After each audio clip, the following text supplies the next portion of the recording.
Well, no one will be hurt in this hour of Overnight America because we're jumping into the singer-songwriter circle. I've got a great guest this hour. Gavin M is a local talent, and we chatted up with him about singing and songwriting and doing their thing here in the St. Louis area. And as always, phone lines open to take your calls at 314-436-7900 or 800-925-1120. It is Overnight America. From the voice of St. Louis, News Radio 1120, KMOX. Well, let's jump into it. The singer-songwriter circle here with yours truly, Curt Copeland, Overnight America on KMOX. And my guest this hour is Gavin M. Good to see you, sir. Curt, how you doing tonight? I am fantastic. I'll be better after we have another sip of coffee. We did the social earlier this hour, and he says to me during the break, that sounded really good. Could we go get some coffee? So, now it's your turn. Social. Yeah, 1, 2, 3, drink. Yeah. Mm-hmm. So now you're ready for the interview, right? Oh, yeah. Okay, good. Where were you born? Where were you raised? And where'd you go to high school? Well, Curt, I was born in Belleville, Illinois. No, Bell Vegas. Bell Vegas, baby. Belleville, Illinois. Hello to all our friends over there. Yeah. KMOX is a real big deal over there. I mean, Cardinals, Blues is where it's at. Born in Belleville, Illinois. Went to Belleville East. I was a Lancer. Yeah, go Lancers. Yeah. And we've always been kind of a plant of this beautiful city. You know what I mean? Just kind of like an offset part of the city. Talk about that. So I know it's in Illinois, and everybody's like, well, you're from Illinois. But St. Louis, whenever you travel anywhere, when I was in the Caribbean, people were like, where are you from? I'm like, I am from St. Louis. You just say St. Louis. Yeah. Do you say it because of, A, it's easier for people who are not intimately familiar with our metropolitan area, it's just easier to say St. Louis, or is it because in your heart of hearts, even though you were born and raised in Belleville, you just identify as a St. Louisan? I think it's both. I think it's easy for people to geographically know where we are. Mm-hmm.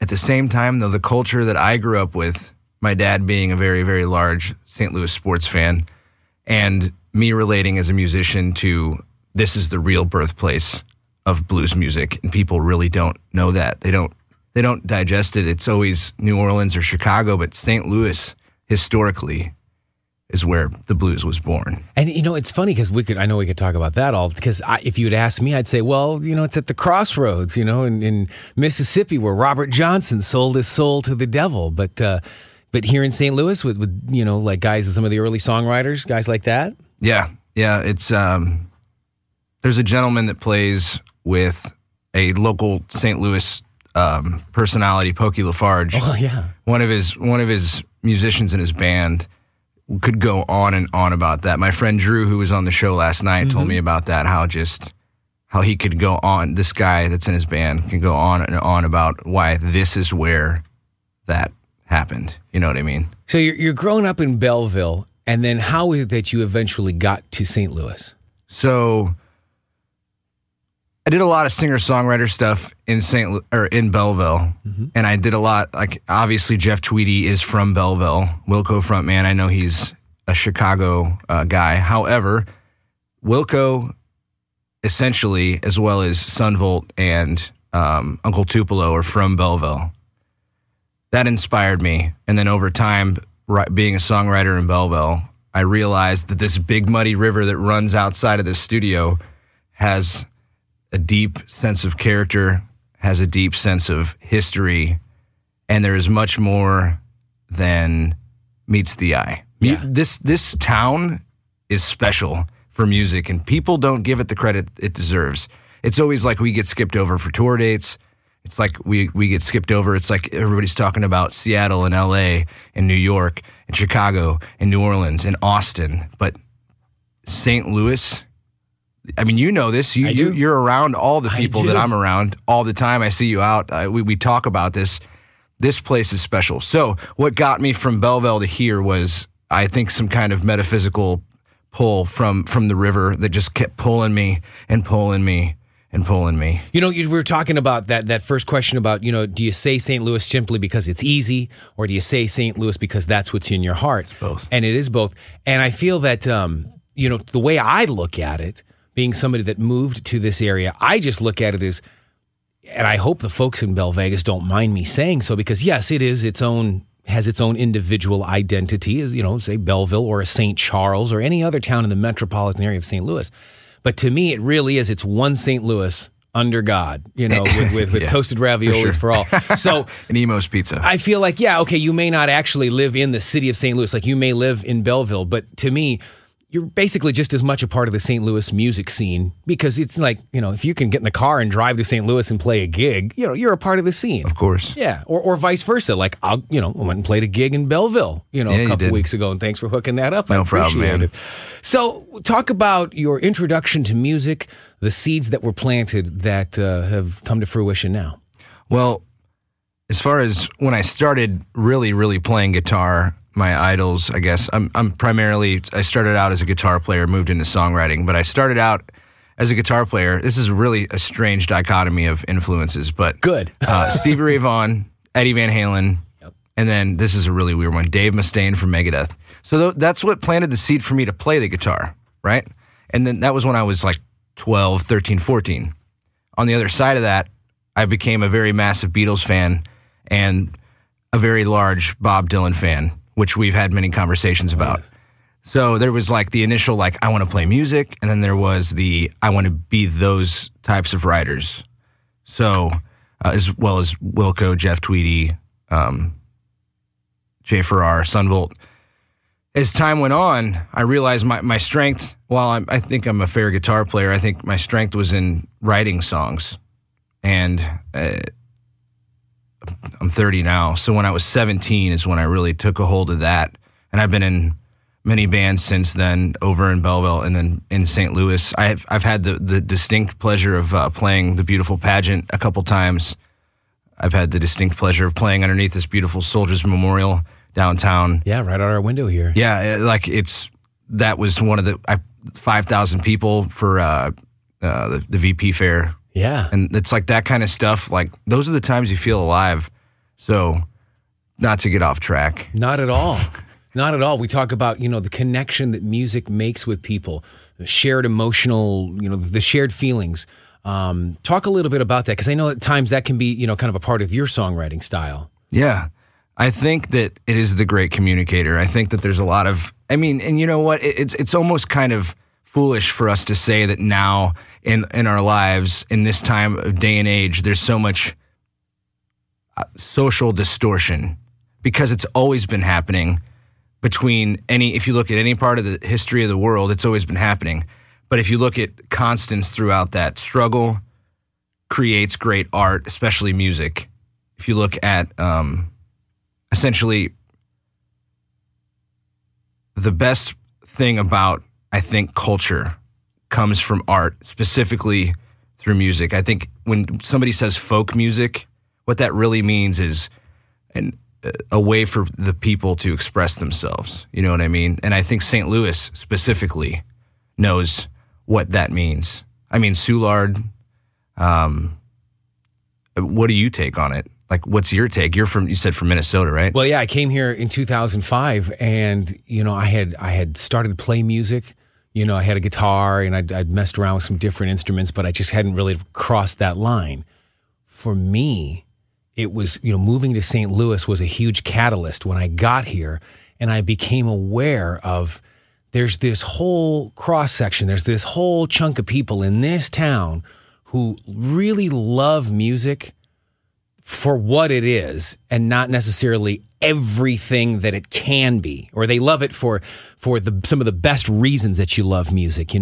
I've explained it like this: there are those who their success, their happiness as it relates to music is relative or is requisite upon the success, meaning that they got to get the record deal, they've got to leave St. Louis, they got to have the national tour, that whole thing. And then there are those of us who are just happy to play, just happy to write a good song that people would enjoy hearing. And if it never gets properly recorded, if it never gets, massive radio airplay, so be it. I mean, some of the best songs that I have ever heard in my life have probably never been heard outside of the city of St. Louis.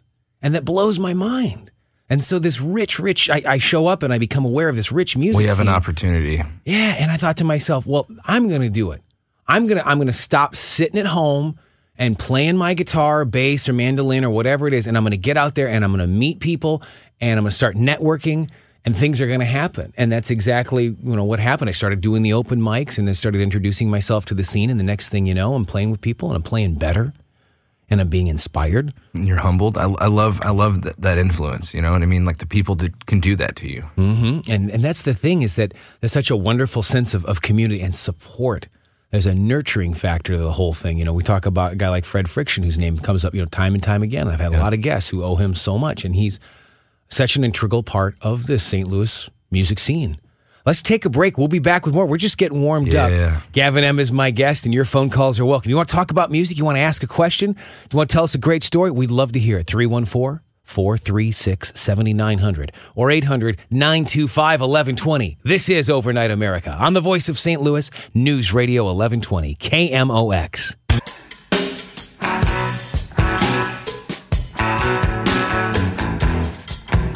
Overnight America from the Voice of St. Louis, News Radio 1120, KMOX. Curt Copeland, glad to be with you for Overnight America, and Gavin M is my guest. Did you enjoy a little bit of Rolling Stones bumper music there?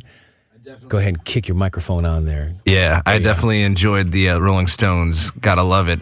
I was listening earlier, Curt, and I heard that come on. I was like, of course. Yeah. That's a great example with the Stones. That song is called Slave off of Tattoo You, and it's a great example of the Stones and how many of their classic songs just came out of a jam. Just guys sitting around a studio playing it, and the next thing you know, and it's good stuff. We were talking about, the St. Louis music scene, talking about you as a singer-songwriter. When did you realize...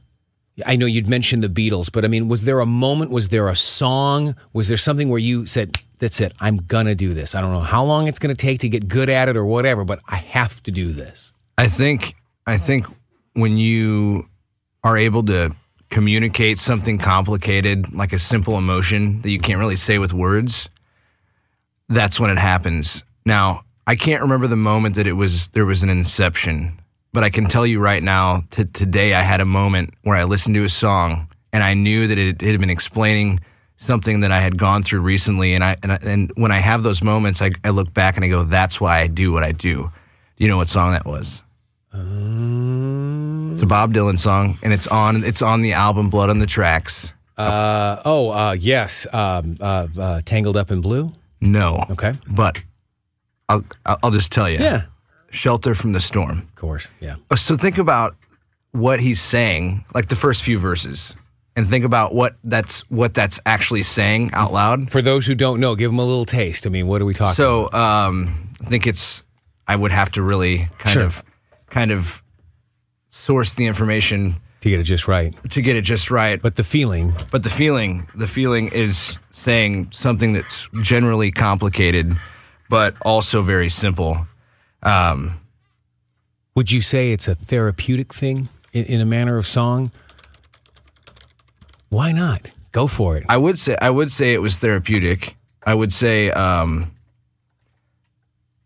if we look at, well, just give me a second here. I would say think about losing something valuable to you, and then later on realizing that maybe that wasn't what was important.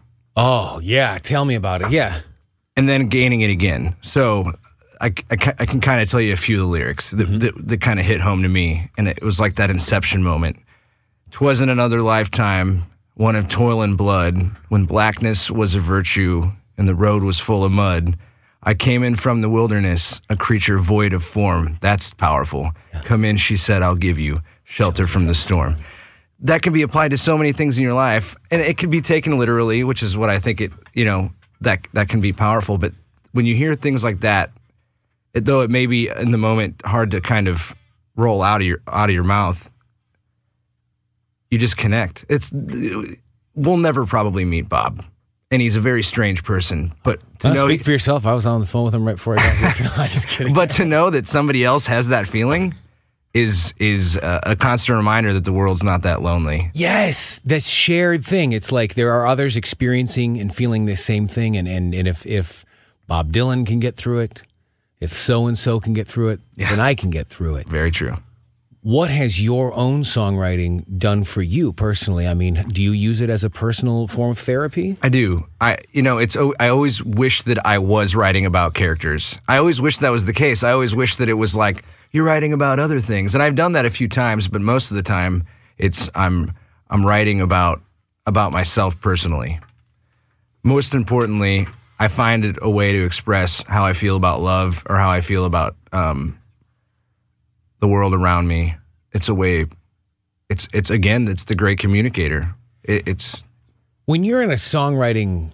Have you had periods of time like where like oftentimes I've talked with songwriters and they talk about periods of creativity that come and go. Earlier this hour talking about a roller coaster ride. The ups and downs. That's very clever there. Highs and lows. And so, have you had those periods of time where you've struggled? Because for me personally, I have a hard time writing songs when I'm happy. It's so true, right? I gotta be. You gotta feel the blues to play the blues, or to write the blues, to sing the blues. I went through probably a 3-year period where I was very satisfied with everything in my life, and it was difficult for me to write something that I would say that's great art. And you go through some traumatic, troubling experiences, and you realize, oh, I can write again, and they just keep coming. It's like it's kind of like Bob says. Sometimes he felt like he wasn't even writing them; they were just being given to him. Yeah, through like the ether of reality. It's funny when Bob Dylan has made that comment because of certain biblical, references that he will drop into his songs or comments that he will make in not really that many interviews. He doesn't grant a lot of interviews, but when you do hear them and you listen to him, sometimes he'll make little comments that, he's just impossibly clever, very, very intelligent. But that feeling with I lost my train of thought. We're talking about Bob Dylan and writing these songs and the feelings. I totally lost my train of thought on that one. That's okay. But yeah, he's such an inspiration. And I know, I understand. Now I got it back. You mentioned about how he felt like the songs were almost being written through him. Through him, as like a piece. Yes, and to me, when I heard him say that, it reminded me of something that I had heard in church about, like when I was in confirmation class, and they're teaching us, and they're like, okay, this is the Bible, and this was written by holy men, or the men, they were inspired by God. You know what I mean? And that thing of like, you're just a vehicle, and that somebody is working through you, and so that these songs always existed, or these messages, these feelings that are coming across in these songs always existed in the universe, and Bob Dylan is nothing more than a lightning rod. Correct. A conduit of this thing that exists out there, and he just exists as that. Yeah. So Bob Dylan's music is like the Bible? I mean, I'm not gonna say anything that's gonna put me away, but what I will say is that to some people, the actualization of their feelings, which is why I write songs, can be compared to what he does for many, many people. And a lot of people are like, I don't like his voice, and it's like, have you? They're like, I really like when other people do his songs, and it's like, that's why he's a songwriter, because he's communicating something. And people, like when we saw Roger McGuinn, when I was with you a few months ago, we were at the Wildie in Edwardsville, and he was sitting there in front of us, 4 feet in front of us. Me and you were sitting next to each other, front row. Yeah. And he was talking about how he was playing these Bob songs, and they were just materializing, and he was, Roger was the way it was being delivered. Yeah. It was like a double filter, It is amazing, and it's a very simple concept to grasp. Is that a truly great song, for the most part, it still comes through. Like even if the original songwriter isn't doing it, it's like somebody else can cover it, and if it's still great, boy, that's a really great song, because it's like you can't mess it up. It can go to somebody else, and it's the message is still going to get through.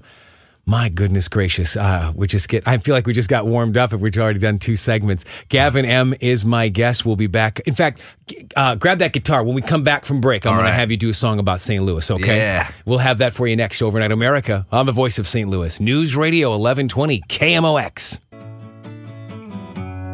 I like it. The guitar sounds of Gavin M as we continue on with Overnight America on the voice of St. Louis, News Radio 1120 KMOX. So if folks are interested, and I know they are, how do they hear your music and come see you soon? Yeah, so you can go to gavinm.bandcamp.com. Got a few records on there. You can obviously find me on Spotify and iTunes and Apple Music. Also, Facebook page, Gavin M. Period. Really not hard to figure that one out. What about your next gig? My next gig. So I'm in a band called the Daisy Ad, and we are playing. And in fact, this next song that's going to be played is a Daisy Ad song. But we play April 27th at the Blueberry Hill Duck Room. Nice. Yeah. Nice. You know, the night before Chuck Berry had passed away, I played on that stage the night before he passed away. Oh, my God. That Friday evening, he passed away Saturday. What did that mean to you? What kind of feelings did you have upon hearing the news? I know how you feel about Chuck. I'm thinking about that. You know, I will say that regardless of personal demeanor, because you can play that game with any of our favorite artists like John Lennon, whoever else. I will say that Chuck Berry personally definitely influenced the way that I played guitar, and I think that it was a bit bizarre and overwhelming when I had found that out the next day. Yeah, tell us about this song that you're going to perform. So this next song I'm going to play is called "The Hard Way," and it's about this difficult scene to break into in St. Louis, being a boy from over the river in Illinois. You know, I crossed that big muddy river and came over here. And I mentioned how, you know, St. Louis meant so much to me earlier because, you know, my dad and his love for sports in St. Louis. But just to kind of mention my mother, bless her heart, because she's a great woman. She's always been so supportive of my music. I think that she was always worried about me and said, you know, honey, like it's a hard world out there. You know, you got to be mindful about things. You know, I'm always going to worry about you. So this song is called "The Hard Way," and it's kind of me meditating on her, you know, saying, you know, you're going to do great. I know you will, but you're going to find out some things along the way. You know what I mean? So it's kind of, yeah, I'll just play it, you know. Gavin M. here on KMOX. So.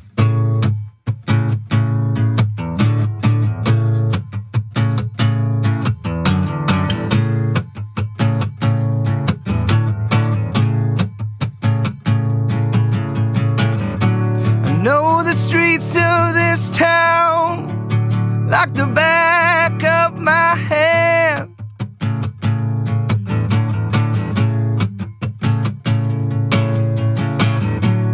But that city keeps on calling. Ooh, yeah, it does.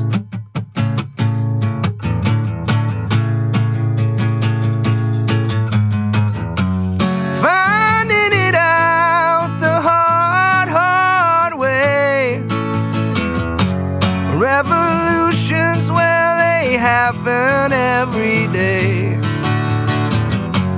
When I find that hole in the wall, I will pass through, you know, dignity and all.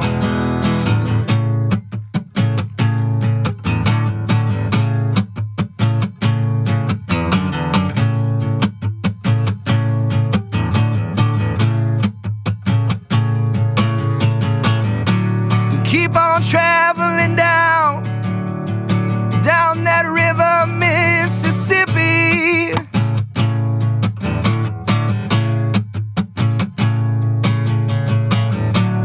Big old muddy place where all those things, ooh, they happen.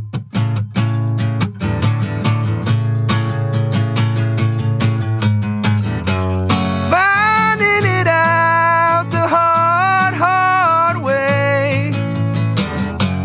Revolutions, well, they happen day to day.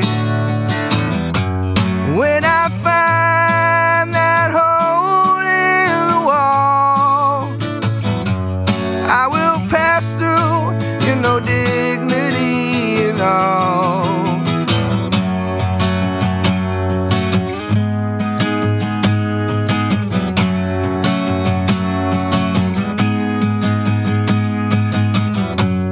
Finding it out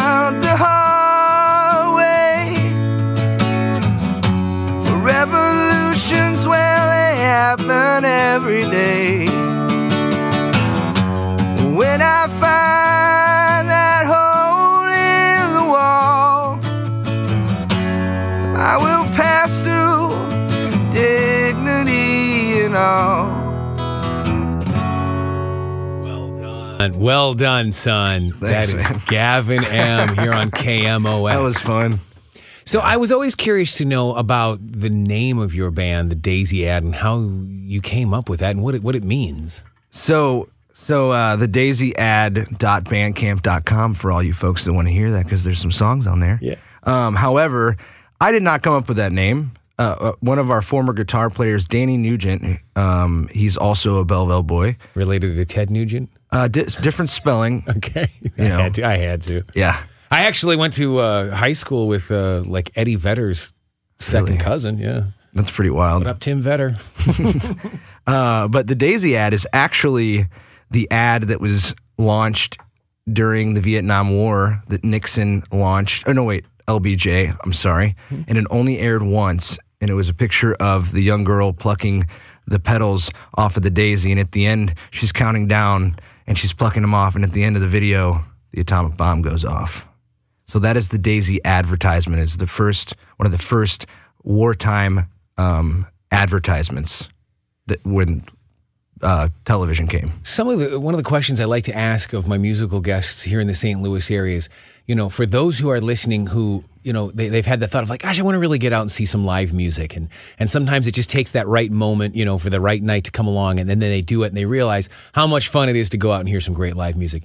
If you were to, turn somebody on to say, 3 bands or just solo performers here in the St. Louis area that you should really check out, who would you say they are? Well, obviously I know you had the band that I'm actually in on last night, LS Express, but I was asleep at the time. They're great. Y'all are great. Fantastic. Yeah. I would say my favorite bands right now, honestly, the River Kittens. I feel like they're fantastic. Yes, they are 3 very, very talented women. I would say Old Souls Revival. Mm-hmm. They just played down the street at the Crack Fox like probably an hour ago. Great rock and roll band from St. Louis. And as I know you had Brotherly and the Leather Jackals on a couple weeks ago, they are also what I would call a great destination rock and roll band for St. Louis. And if I had another 20 minutes to talk, I would tell you a lot more. Yeah, we probably have another 20 seconds exactly. as we're running out this hour. But once again, remind everybody about the next gig. Next gig is April 27th with the Daisy Ad at the Blueberry Hill Duck Room. Awesome. Thank you so much for your time tonight, Gavin. Thank you, Curt. Pleasure. Overnight America from the Voice of St. Louis. News Radio 1120, KMOX. Overnight America from the Voice of St. Louis, News Radio 1120, KMOX. Your best friend in the whole wide world, Curt Copeland. Glad to be spending some time with you. And, I asked Gavin M., who was with me last hour, to hang out because while the news was on, producer-engineer Ben James joins us as well. We got into an article that I had mentioned last hour. It came from the Riverfront Times about Beale on Broadway. Great spot here in St. Louis. Slapped with a federal lawsuit this week by the Broadcast Music Incorporated. That's BMI. For allowing artists to perform copyrighted cover songs in the venue. And we got into this conversation. I said, I'm torn because on one hand, as a musician, and Gavin, you can chime in this as a singer-songwriter, on one hand, I want artists to be paid. I want everyone to be paid for the work that they do. But, we were talking with Jeff and Randy Vines, who were in here last hour, and they, the hour before that, and they were talking about how they had to, pay something just for having music on in their store. And I think that's kind of ridiculous. What do you think, Gavin? As somebody that does play frequently and has learned a repertoire of over 200 cover songs in general, I think that the best way it would be done is kind of like how you were talking, is like when you open up a bar, you got to pay a liquor license fee. Mm-hmm. When you open up a bar, I think that there should be some kind of state and or city ordinance where you're paying X amount of dollars and you're paying for that live music, BMI, ASCAP, whatever is being, SASAC, whatever is being played. Mm-hmm. Because think about the first time you heard one of your favorite songs. You probably heard it in a live setting. You would have never been turned on to that had you not heard it out, whether it was a flamenco guitar player playing Beatles covers or whether it was Curt Copeland. Now you leave Charles out of this. Flamenco guitar. I was talking with a friend of mine who runs a place, and you're familiar with it, Gaslight. Yeah. Right? Okay. I record there. And it's like you're talking about a place where the music that is performed there, it's not covers. Right. I mean, it's like everybody that's performing there is performing original music. Mm-hmm. So when a BMI comes around and is asking for money, it's like, I mean, to me personally, I'd be like, get out of here. It's like there's no covers being played here. It's still up to the individual owner of the business to recognize their responsibilities. But what should the responsibility? I mean, what is really the responsibility? I had to explain this to some friends of mine. Is like, how you go in the bar and you have to pay to use the jukebox, and they go, yeah. I said, that's so the bar doesn't have to pay the fees for playing those songs. That's right. Yeah, when you get a jukebox, that part, whatever it is you pay, that covers that. And that's why everybody goes to the new Touch Tunes jukeboxes, because A, it's connected to a cloud-based collection of music. The bar owner gets to choose which songs they allow to play inside the bar or which artist. And then you pay your money, which pays the fees for them. And so it skips over the establishment. Right. So if you have an establishment that takes a CD and throws it in and plays it on their system, and they're not paying the licensing, then they're putting themselves in jeopardy. Does anybody think there's really an establishment that's putting a CD? I'm just kidding. Coffee houses? I had to. Yeah. So, well, what about a store? What about a retail store that has some source of music playing, be it a radio station or an internet stream or whatever? So if it's a radio station, then in my understanding, the business is not liable for the fees. It's up to the station, because you're just picking up terrestrial broadcast. Jeff and Randy Vines were here representing STL Style, and they said that somebody came into their store and said, you're going to have to pay this fee because you have music on in your store, and if it adds to the experience of the customer, you're on the hook. Now, if you're talking about something being streamed from Spotify or Apple or from even DirecTV, they have business sections for businesses to sign up under. Yeah. And you pay a higher rate, and you have to estimate how many people are going to hear this at any one given moment, and it changes how much you have to pay. So if your fire code for your business is 150 people, you have to do 150 people plus the amount of people that work there, factor that into what you're supposed to be paying. If you work, let's say Whole Foods, the big one over in Central West End now, okay, that can handle like 3,000 or 4,000 people, and if it was completely packed. I mean, to me, if I'm a business, about fees that are pretty high there. Now, if I'm a business owner, I just don't have the music on, if that's really what it comes down to. Yeah, but I mean, I think that the biggest thing is getting the art out to the people, right? And as an artist, it does suck when you don't get paid for what you do. Right. And I think we should get paid for what we do. I do too. We should get paid for the hard lessons we had to learn through the songs. At the same time, I think that it's a matter of how it's being approached, and how it's being delivered.